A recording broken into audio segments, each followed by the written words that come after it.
Noong buwan ng Agosto 18, 2012, lumipad ang Piper Seneca plane patungong Nagas City. Sakay sina Secretary Jesse Robredo, Captain Jessup Bahinting at ang kanyang co-pilot. Habang nasa ere, nasira ang kanang makina ng eroplano. Alam ni Captain Bahinting na nasa alanganin sila, kaya't mabilis niyang dinivert ang eroplano papunta sa Masbat. Sa kabila ng lahat ng pagsisikap, mabilis na bumaba ang eroplano.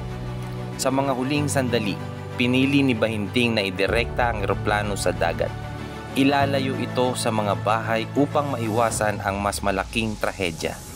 Bagamat bumagsak ang eroplano at namatay sina Robredo, Bahinting at co-pilot, pinuri si Captain Bahinting sa kanyang kabayanihan na inuna ang kaligtasan ng iba kahit sa kanyang huling sandali.